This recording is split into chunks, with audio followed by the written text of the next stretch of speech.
सत्य धर्म के आश्रय से सबका उद्धार। लीलावती एवं कलावती की कथा।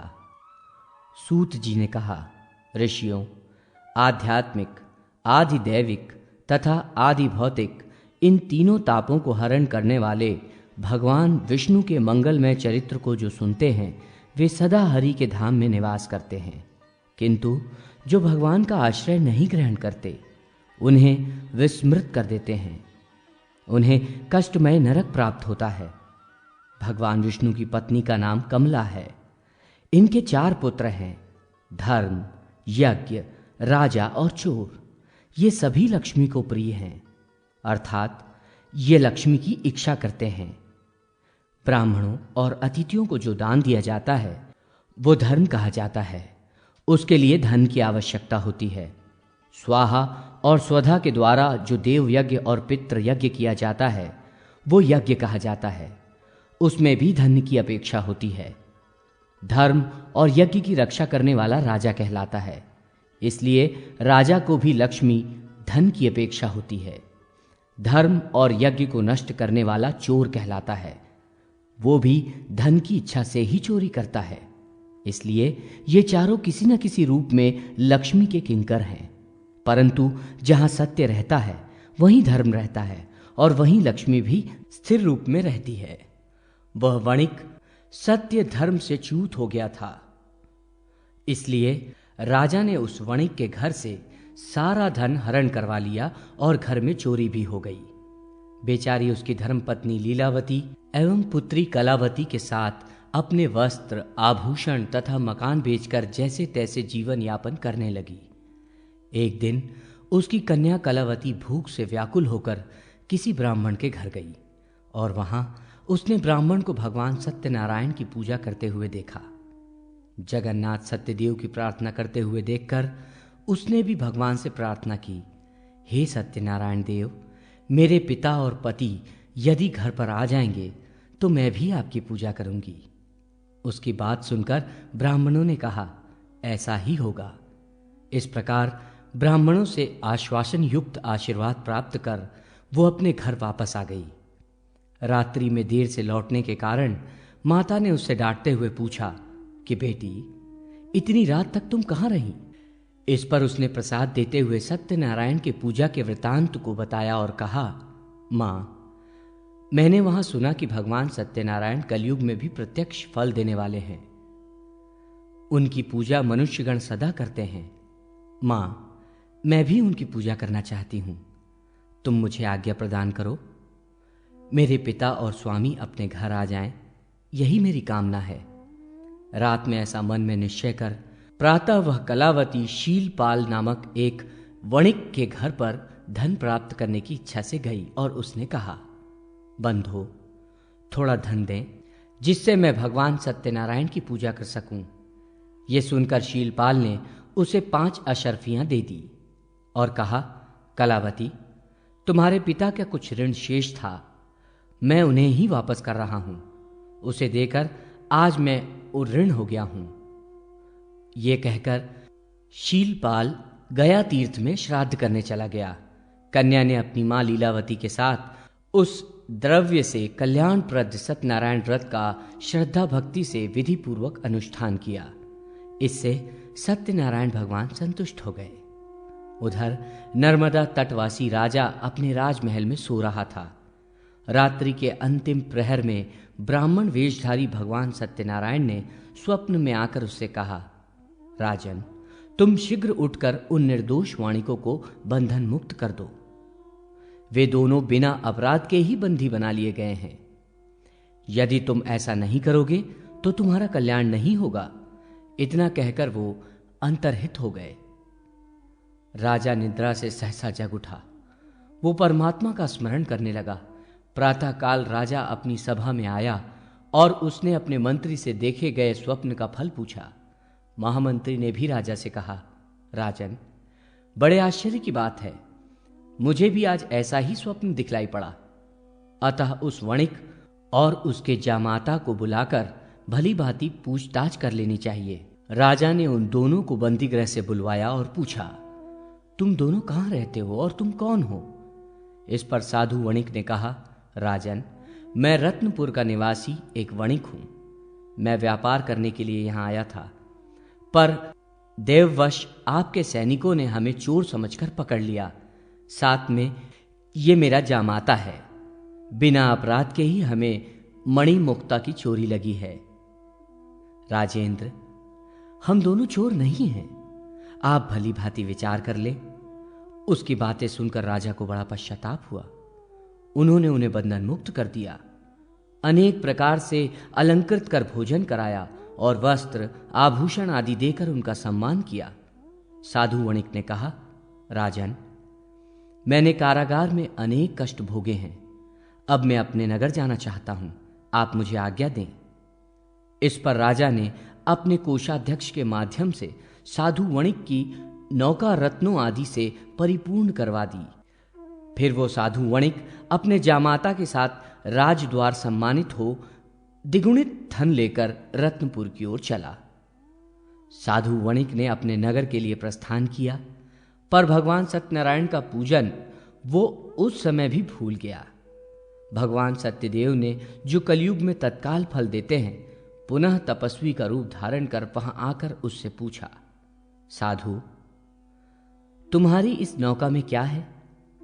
इस पर साधु वणिक ने उत्तर दिया, आपको देने के लिए कुछ भी धन मेरे पास नहीं है। नाव में केवल कुछ लताओं के पत्ते भरे पड़े हैं। साधु वणिक के ऐसा कहने पर तपस्वी ने कहा, ऐसा ही होगा। इतना कहकर तपस्वी अंतर्ध्यान हो गए। उनके ऐसा कहते ही नौका में धन के बदले केवल पत्ते ही दिखने लगे। ये सब देखकर साधु अत्यंत चकित एवं चिंतित हो गया। उसे मूर्छा सी आ गई। वह अनेक प्रकार के विलाप करने लगा। वज्रपात होने के समान वह स्तब्ध होकर सोचने लगा कि अब मैं क्या करूं, कहां जाऊं, मेरा धन कहां चला गया। जामाता के समझाने बुझाने पर इसे तपस्वी का शाप समझकर वो पुनः उन्हीं तपस्वी की शरण में गया और गले में कपड़ा लपेटकर उस तपस्वी को प्रणाम करके कहा, महाभाग, आप कौन हैं? कोई गंधर्व है या देवता है या साक्षात परमात्मा है? प्रभु, मैं आपकी महिमा को लेश मात्र भी नहीं जानता। आप मेरे अपराधों को क्षमा कर दें और मेरी नौका के धन को पुनः पूर्ववत कर दें। इस पर तपस्वी रूप भगवान सत्यनारायण ने कहा कि तुमने चंद्रचूड़ राजा के सत्यनारायण के मंडप में संतति के प्राप्त होने पर भगवान सत्यदेव की पूजा करूंगा ऐसी प्रतिज्ञा की थी। तुम्हें कन्या प्राप्त हुई, उसका विवाह भी तुमने किया, व्यापार से धन भी प्राप्त किया, बंदी गृह से तुम मुक्त भी हो गए, पर तुमने भगवान सत्यनारायण की पूजा कभी नहीं की। इससे मिथ्या भाषण, प्रतिज्ञा लोप और देवता की अवज्ञा आदि अनेक दोष हुए। तुम भगवान का स्मरण तक भी नहीं करते।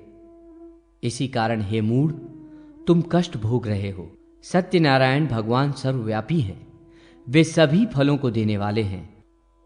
उनका अनादर कर तुम कैसे सुख को प्राप्त कर सकते हो? तुम भगवान को याद करो, उनका स्मरण करो। इस पर साधु वणिक को भगवान सत्यनारायण का स्मरण हो आया और वो पश्चाताप करने लगा।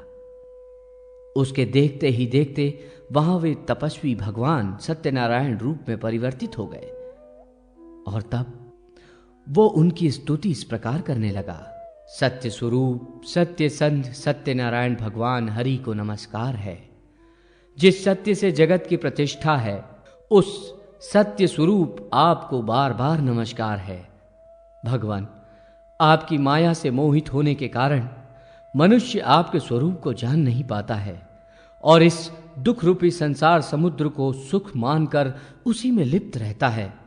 धन के गर्व से मैं मूढ़ होकर मदांधकार से कर्तव्य और अकर्तव्य दृष्टि से शून्य हो गया। मैं अपने कल्याण को भी नहीं समझ पा रहा हूं। मेरे दौरात्म्य भाव के लिए आप मुझे क्षमा करें। हे तपोनिधे, आपको नमस्कार है। कृपा सागर, आप मुझे अपने चरणों का दास बना लें, जिससे मुझे आपके चरण कमलों का नित्य स्मरण होता रहे। इस प्रकार स्तुति कर उस साधु वणिक ने 1,00,000 मुद्रा से पुरोहित के द्वारा घर आकर सत्यनारायण की पूजा करने के लिए प्रतिज्ञा की। इस पर भगवान ने प्रसन्न होकर कहा, वत्स, तुम्हारी इच्छा पूर्ण होगी। तुम पुत्र पौत्र से समन्वित होकर श्रेष्ठ भोगों को भोग कर मेरे सत्यलोक को प्राप्त करोगे और मेरे साथ आनंद प्राप्त करोगे। ये कहकर भगवान सत्यनारायण अंतर्हित हो गए और साधु ने पुनः अपनी यात्रा प्रारंभ की। सत्यदेव भगवान से रक्षित हो वो साधु वणिक 1 सप्ताह में नगर के समीप पहुंच गया और उसने अपने आगमन का समाचार देने के लिए घर पर दूत भेजा।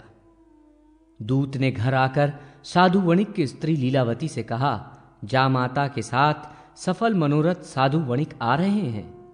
वो साध्वी लीलावती कन्या के साथ सत्यनारायण भगवान की पूजा कर रही थी। पति के आगमन को सुनकर उसने पूजा वहीं पर छोड़ दी और पूजा का शेष दायित्व अपनी पुत्री को सौंपकर वो शीघ्रता से नौका के समीप चली गई। इधर कलावती भी अपनी सखियों के साथ सत्यनारायण की जैसे तैसे पूजा समाप्त कर बिना प्रसाद लिए ही अपने पति को देखने के लिए उतावली हो नौका की ओर चली गई। भगवान सत्यनारायण के प्रसाद के अपमान से जामाता सहित साधु वणिक की नौका जल के मध्य में अलक्षित हो गई। ये देखकर सभी दुख में निमग्न हो गए। साधु वणिक भी मूर्छित हो गया। कलावती भी ये देखकर मूर्छित हो पृथ्वी पर गिर पड़ी और उसका सारा शरीर आंसुओं से भीग गया।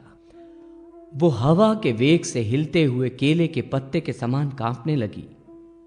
हाँ नाथ, हाँ कांत कहकर विलाप करने लगी और कहने लगी, हे विधाता, आपने मुझे पति से वियुक्त कर मेरी आशा तोड़ दी।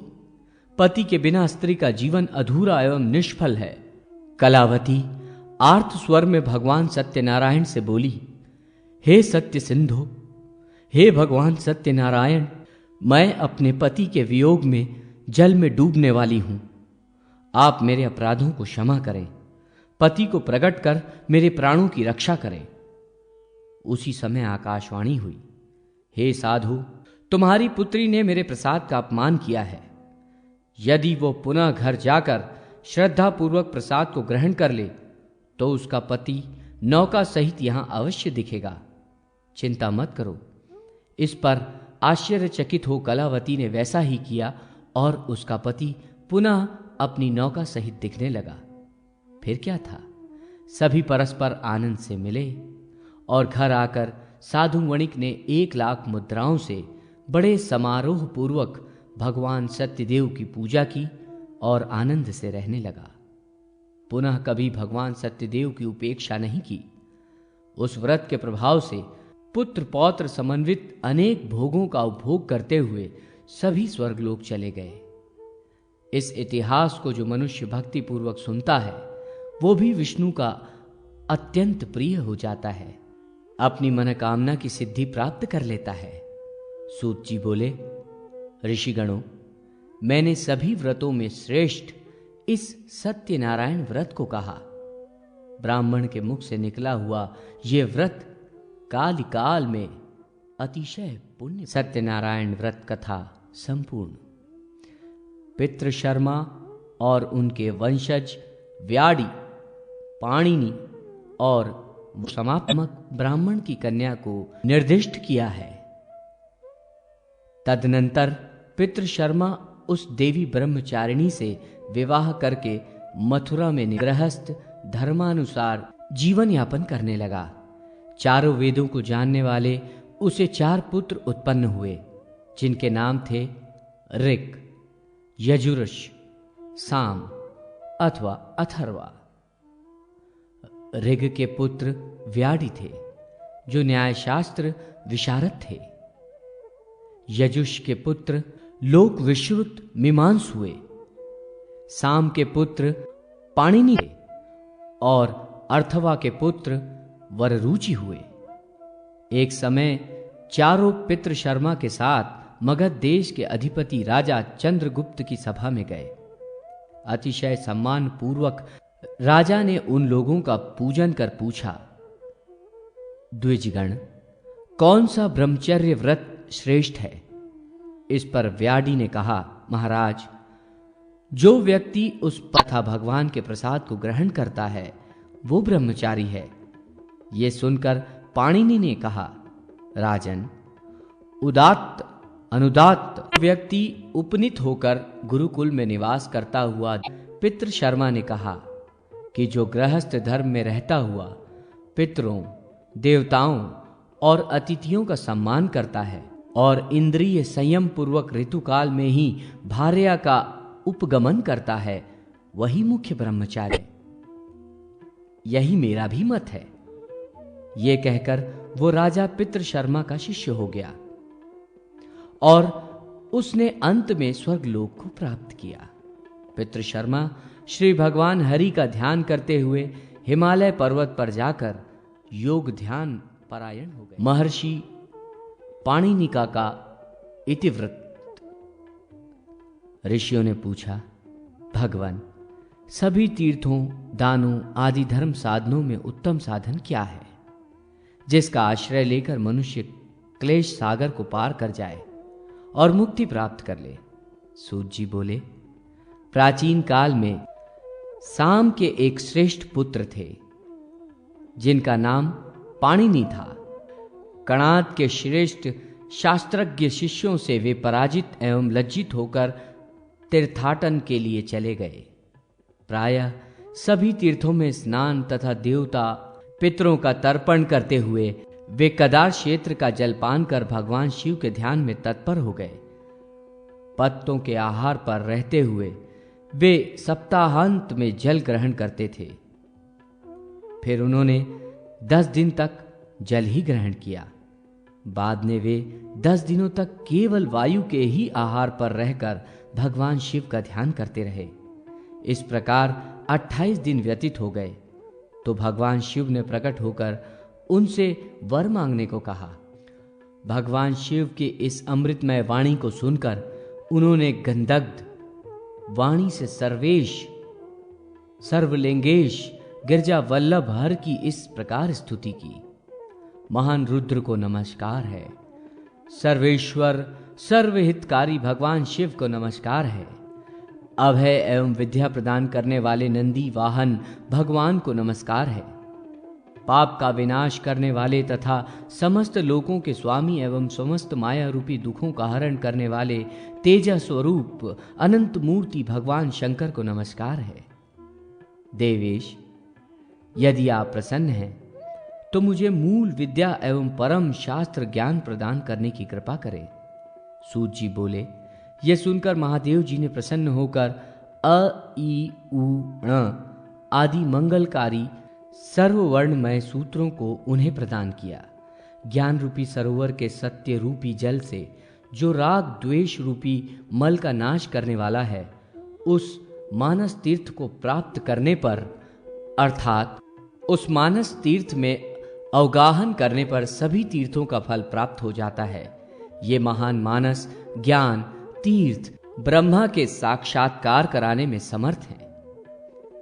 पाणी ने, मैंने ये सर्वोत्तम तीर्थ तुम्हें प्रदान किया है, इससे तुम कृतकृत्य हो जाओगे।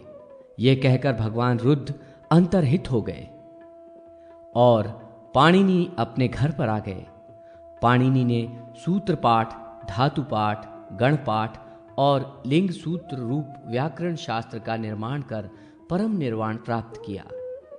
अतः भार्गव श्रेष्ठ, तुम मनोमय ज्ञान तीर्थ का अवलंबन करो। उन्हीं से कल्याणमयी सर्वोत्तम तीर्थमयी गंगा प्रकट हुई है। गंगा से बढ़कर उत्तम तीर्थ न कोई हुआ है।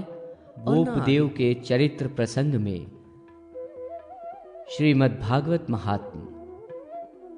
सूत जी बोले, महामुनि शौनक, तोताद्री में एक गोपदेव नाम के ब्राह्मण रहते थे।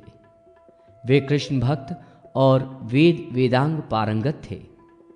उन्होंने गोप गोपियों से प्रतिष्ठित वृंदावन तीर्थ में जाकर देवाधिदेव जनार्दन की आराधना की। एक वर्ष बाद भगवान श्री हरि ने प्रसन्न होकर उन्हें अतिशय श्रेष्ठ ज्ञान प्रदान किया।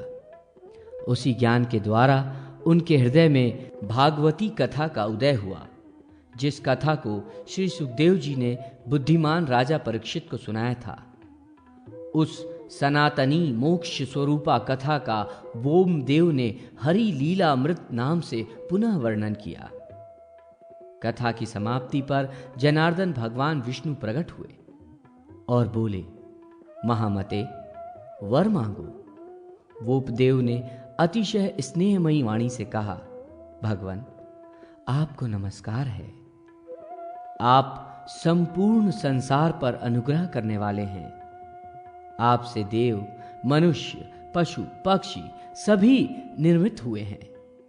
नरक से दुखी प्राणी भी इस कलयुग में आपके ही नाम से कृतार्थ होते हैं। महर्षि वेद व्यास रचित श्रीमद् भगवत गीता का ज्ञान तो आपने ही मुझे प्रदान किया है। पुनः यदि आप वर प्रदान करना चाहते हैं तो उस भागवत का महात्म्य मुझसे कहें। श्री भगवान बोले, वोपदेव, एक समय भगवान शंकर पार्वती के साथ दंभ और पाखंड से युक्त बौद्धों के राज्य प्राप्त होने पर काशी में उत्तम भूमि देखकर वहां स्थित हो गए। भगवान शंकर ने आनंद पूर्वक प्रणाम करते हुए कहा, हे सच्चिदानंद, हे विभो, हे जगत को आनंद प्रदान करने वाले, आपकी जय हो। इस प्रकार की वाणी सुनकर पार्वती ने भगवान शंकर से पूछा, भगवान, आपके समान दूसरा अन्य देवता कौन है जिसे आपने प्रणाम किया? इस पर भगवान शिव ने कहा, महादेवी, ये काशी परम पवित्र क्षेत्र है। ये स्वयं सनातन ब्रह्म स्वरूप है। ये प्रणाम करने योग्य है। यहां मैं सप्ताह यज्ञ करूंगा। उस यज्ञ स्थल की रक्षा के लिए भगवान शंकर ने चंडिश, गणेश, नंदी तथा गुम्भकों को स्थापित किया और स्वयं ध्यान में स्थित होकर माता पार्वती से 7 दिन भागवती कथा कहते रहे। 8वें दिन पार्वती को सोते देखकर उन्होंने पूछा कि तुमने कितनी कथा सुनी? उन्होंने कहा, देव, मैंने अमृत मंथन पर्यंत विष्णु चरित्र का श्रवण किया। इसी कथा को वहीं वृक्ष के कोटर में स्थित शुक रूपी सुखदेव सुन रहे थे। अमृत कथा के श्रवण से वे अमर हो गए। मेरी इस आज्ञा से वो शुक साक्षात तुम्हारे हृदय में स्थित हैं। वो उपदेव, तुमने इस दुर्लभ भागवत महात्म को मेरे द्वारा प्राप्त किया है। अब तुम जाकर राजा विक्रम के पिता गंधर्व सेन को नर्मदा के तट पर इसे सुनाओ। हरि महात्म का दान करना सभी दानों में उत्तम दान है। इसे विष्णु भक्त बुद्धिमान सत्पात्र को ही सुनना चाहिए। भूखे को अन्न दान करना भी इसके समान दान नहीं है। ये कहकर भगवान श्री हरि अंतर्हित हो गए और वोपदेव श्री दुर्गा सप्तशती के आदि चरित्र का महात्म्य। ऋषियों ने पूछा, सूत जी महाराज, अब आप हम लोगों को ये बतलाने की कृपा करें कि किस स्तोत्र के पाठ करने से वेदों के पाठ करने का फल प्राप्त होता है और पाप विनष्ट होते हैं। सूत जी बोले, ऋषियों, इस विषय में आप एक कथा सुने। राजा विक्रमादित्य के राज में एक ब्राह्मण रहता था। उसकी स्त्री का नाम था कामिनी।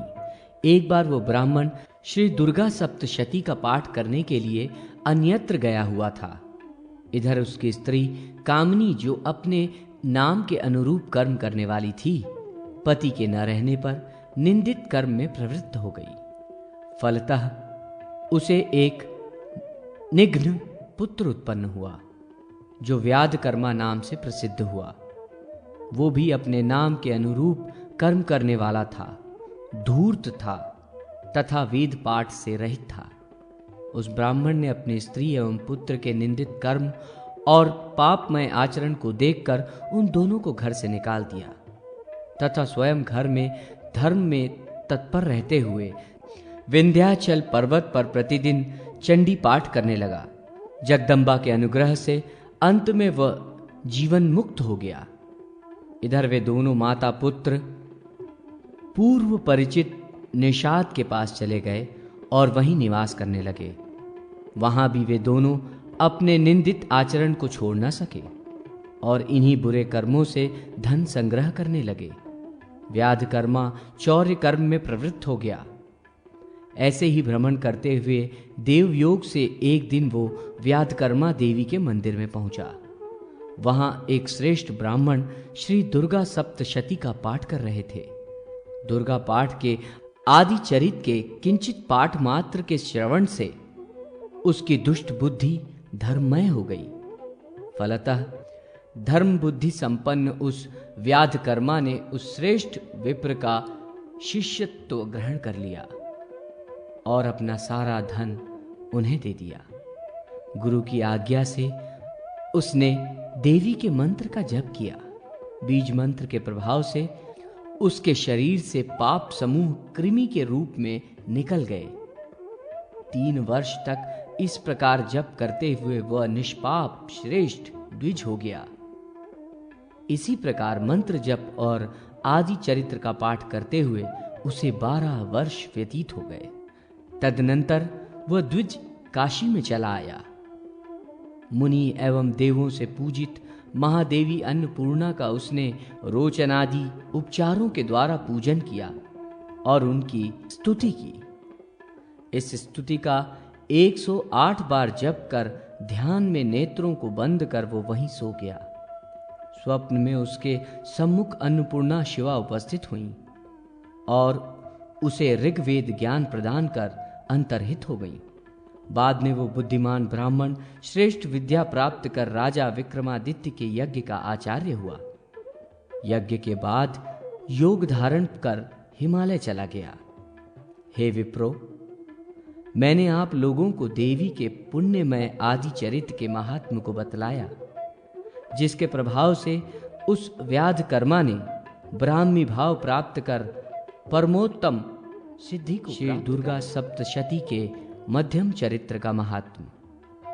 सूत जी बोले, शौनक, उज्जैनी नगरी में एक हिंसा परायण मघमास भक्षी भीम वर्मा नाम का क्षत्रिय रहता था। वो अतिशय हिंसा एवं अधर्माचरण के कारण भयंकर व्याधियों से ग्रस्त हो गया और युवावस्था में ही उसकी मृत्यु हो गई। संयोगवश उसने कभी चंडी पाठ भी कराया था, जिसके पुण्य के प्रभाव से इतना निकृष्ट पापी भी नरक में नहीं गया। दूसरे जन्म में वही राजनीति परायण मगध का विख्यात राजा महानंद हुआ और उसे अपने पूर्व जन्म की पूरी स्मृति थी। अतिशय समर्थ बुद्धिमान कात्यायन का वो शिष्य हुआ। देवी महालक्ष्मी के बीज सहित मध्यम चरित्र का राजा महानंद को उपदेश देकर कात्यायन स्वयं विंध्य पर्वत पर शक्ति उपासना के लिए चले गए। इधर राजा भी प्रतिदिन महालक्ष्मी की कस्तूरी चंदन आदि से पूजा कर श्री दुर्गा सप्तशती के मध्यम चरित्र का पाठ करने लगा। 12 वर्ष व्यतीत होने पर शक्ति की उपासना करने वाले कात्यायन पुनः अपने शिष्य महानंद के पास आए और उन्होंने राजा से विधि पूर्वक लक्ष्य चंडी पाठ करवाया। फलस्वरूप सनातनी भगवती महालक्ष्मी प्रकट हुई और राजा को धर्म, अर्थ, काम सहित मोक्ष भी दे दिया। इस प्रकार महाभाग महानंद ने देवों के समान अभिष्ट फलों का उपभोग कर अंत में देवताओं से नमस्कृत हो दुर्गा सप्तशती के उत्तम चरित्र की महिमा के प्रसंग में योगाचार्य महर्षि पतंजलि का चरित्र। सूत जी बोले, अनेक धातुओं के द्वारा चित्रित रमणीय चित्रकूट पर्वत पर महाविद्वान उपाध्याय पतंजलि मुनि रहते थे। वे वेद वेदांग तत्वज्ञ एवं गीता शास्त्र परायण थे। वे विष्णु के भक्त, सत्यवक्ता एवं व्याकरण महाभाष्य के रचयिता भी माने गए हैं। एक समय वे शुद्धात्मा अन्य तीर्थों में गए। काशी में उनका देवी भक्त कात्यायन के साथ शास्त्रार्थ हुआ। 1 वर्ष तक शास्त्रार्थ चलता रहा। अंत में पतंजलि पराजित हो गए। इससे लज्जित होकर उन्होंने सरस्वती की इस प्रकार आराधना की, महामूर्ति देवी को नमस्कार है, सर्वमूर्ति स्वरूपिणी देवी को नमस्कार है, सर्वमंगला स्वरूपा शीला देवी को नमस्कार है। हे विष्णु माए, तुम्हें नमस्कार है। हे नारायणी, तुम ही श्रद्धा, बुद्धि, मेधा, विद्या तथा कल्याणकारिणी हो। तुम ही शांति हो, तुम ही वाणी हो। तुम्हें बार बार नमस्कार है। इस स्तुति से प्रसन्न होकर भगवती सरस्वती ने आकाशवाणी में कहा, विप्र श्रेष्ठ, तुम एकाग्रचित होकर मेरे उत्तर चरित्र का जप करो।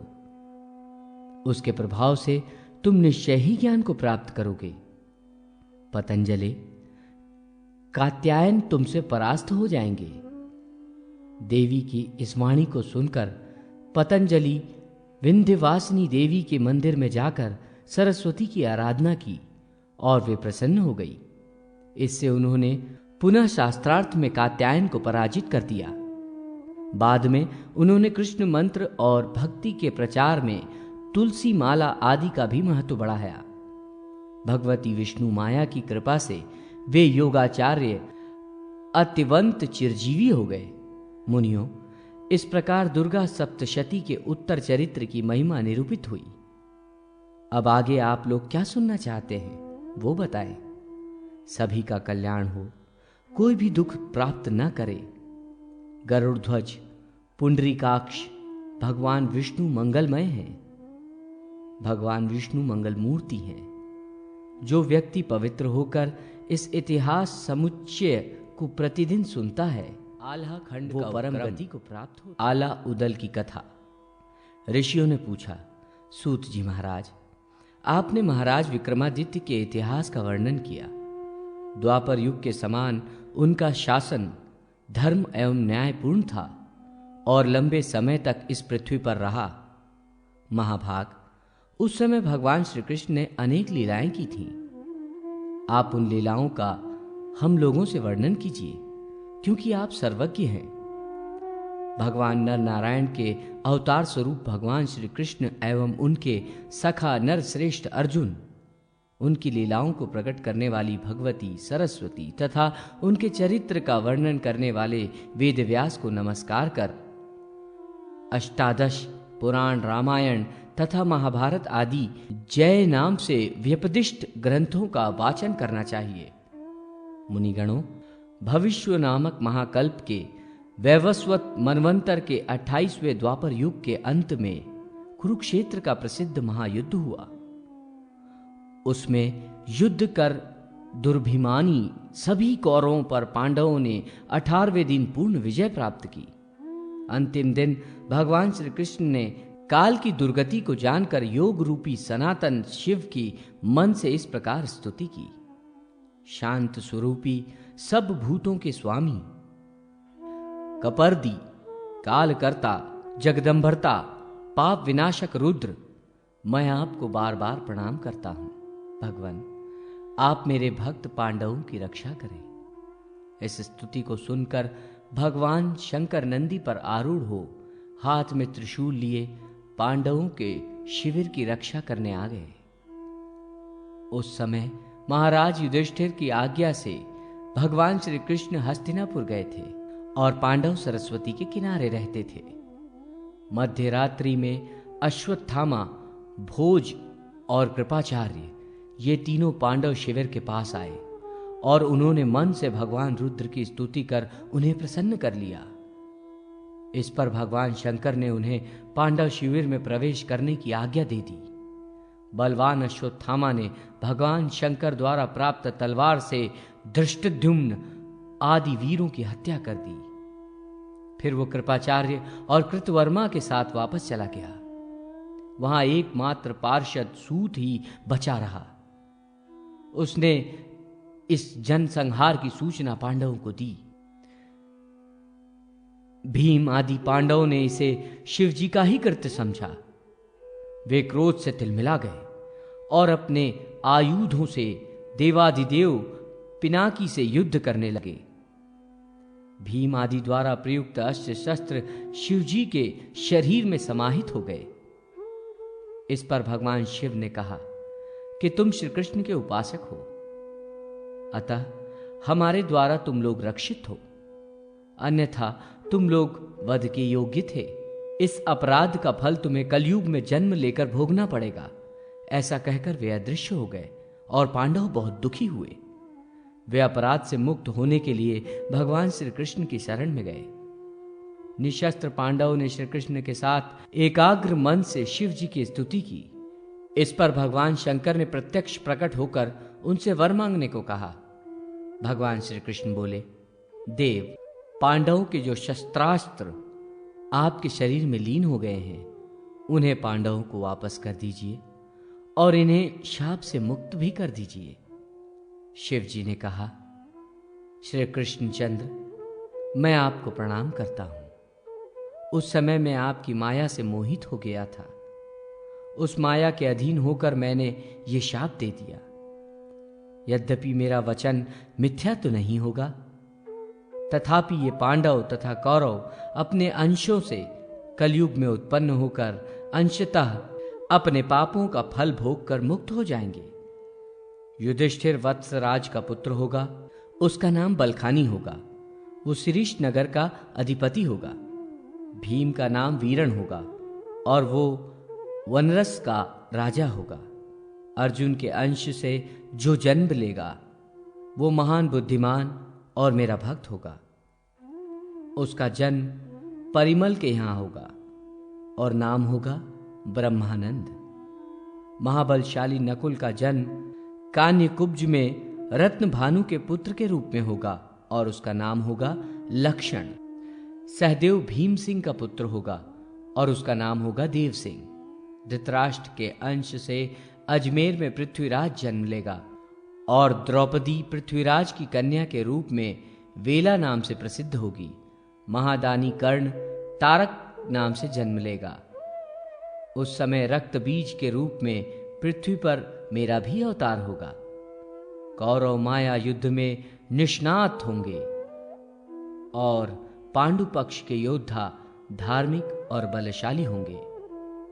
सूत जी बोले, ऋषियों, ये सब बातें सुनकर श्री कृष्ण मुस्कुराए और उन्होंने कहा, मैं भी अपनी शक्ति विशेष से अवतार लेकर पांडवों की सहायता करूंगा। महादेवी द्वारा निर्मित महावती नाम की पुरी में देशराज के पुत्र रूप में मेरा अंश उत्पन्न होगा। जो उदय सिंह कहलाएगा वह देवकी के गर्भ से उत्पन्न होगा। मेरे वैकुंठ धाम का अंश आहार्द नाम से जन्म लेगा। वो मेरा गुरु होगा। अग्निवंश से उत्पन्न राजाओं का विनाश कर मैं धर्म की स्थापना करूंगा। श्री कृष्ण की यह बात सुनकर शिव जी, राजा शालीवाहन तथा ईशा मसीह की कथा। सूत जी ने कहा, ऋषियों, प्रातःकाल में पुत्र शोक से पीड़ित सभी पांडव प्रेत कार्य कर पितामह भीष्म के पास आए।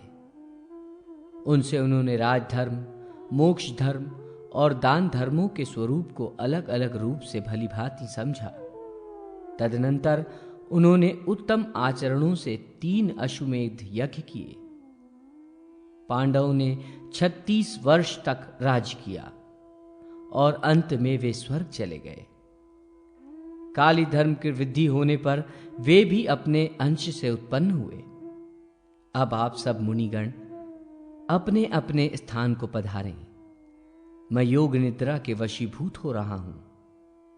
अब मैं समाधिस्थ होकर गुणातीत परब्रह्म का ध्यान करूंगा। ये सुनकर नैमिषारण्यवासी मुनिगण यौगिक सिद्धि का अवलंबन कर आत्म सामीप्य में स्थित हो गए। दीर्घकाल व्यतीत होने पर शौनकादि मुनि ध्यान से उठकर पुनः सूत जी के पास पहुंचे। मुनियों ने पूछा, सूत जी महाराज, विक्रमाख्यान का तथा द्वापर में शिव की आज्ञा से होने वाले राजाओं का आप वर्णन कीजिए। सूत जी बोले, मुनियों, विक्रमादित्य के स्वर्गलोक चले जाने के बाद बहुत से राजा हुए। पूर्व में कपिल स्थान से पश्चिम में सिंधु नदी तक, उत्तर में बद्री क्षेत्र से दक्षिण में सेतु बंधक की सीमा वाले भारतवर्ष में उस समय 18 राज्य या प्रदेश थे। उनके नाम इस प्रकार हैं: इंद्रप्रस्थ, पांजाल, कुरुक्षेत्र, कंपिल, अंतर्वेदी, व्रज, अजमेर, मरुधन्व, गुर्जर, महाराष्ट्र, द्रविड़, कलिंग, अवंती, उडुप, बंग, गौड़, मागध तथा कौशल्य, इन राज्यों पर अलग अलग राजाओं ने शासन किया। वहां की भाषाएं भिन्न भिन्न रहीं और समय समय पर विभिन्न धर्म प्रचारक भी हुए। 100 वर्ष व्यतीत हो जाने पर धर्म का विनाश सुनकर शक आदि विदेशी राजा अनेक लोगों के साथ सिंधु नदी को पार कर आर्य देश में आए और कुछ लोग हिमालय के हिम मार्ग से यहां आए। उन्होंने आर्यों को जीतकर उनका धन लूट लिया और अपने देश में लौट गए। इसी समय विक्रमादित्य का पौत्र राजा शालीवाहन पिता के सिंहासन पर आसीन हुआ। उसने शक, चीन आदि देशों की सेना पर विजय पाई। बाल्हिक, कामरूप, रोम तथा खुर देश में उत्पन्न हुए दुष्टों को पकड़कर उन्हें कठोर दंड दिया और उनका सारा कोष छीन लिया। उसने मलेक्षों तथा आर्यों की अलग अलग देश मर्यादा स्थापित की। सिंधु प्रदेश को आर्यों का उत्तम स्थान निर्धारित किया और मलेच्छों के लिए सिंधु के उस पार का प्रदेश नियत किया। एक समय की बात है, वो शकाधीश शालीवाहन हिम शिखर पर गया। उसने हूण देश के मध्य स्थित पर्वत पर एक सुंदर पुरुष को देखा। उसका शरीर गोरा था और वह श्वेत वस्त्र धारण किए था।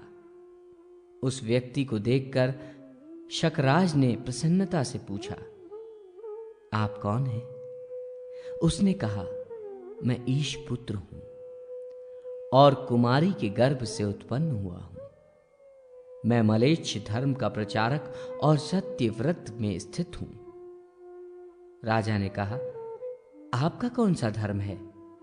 ईश पुत्र ने कहा, महाराज, सत्य का विनाश हो जाने पर मर्याद रहित मलेच्छ प्रदेश में मैं मसीह बनकर आया और दस्युओं के मध्य भयंकर ईशामसी नाम से एक कन्या उत्पन्न हुई।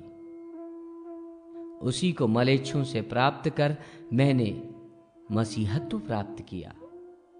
मैंने मलेच्छों में जिस धर्म की स्थापना की है उसे सुनिए। सबसे पहले मानस और दैहिक मल को निकालकर शरीर को पूर्णतः निर्मल कर लेना चाहिए। फिर इष्ट देवता का जप करना चाहिए, सत्यवाणी बोलनी चाहिए, न्याय से चलना चाहिए और मन को एकाग्र कर सूर्य मंडल में स्थित परमात्मा की पूजा करनी चाहिए, क्योंकि ईश्वर और सूर्य में समानता है। परमात्मा भी अचल है और सूर्य भी अचल है।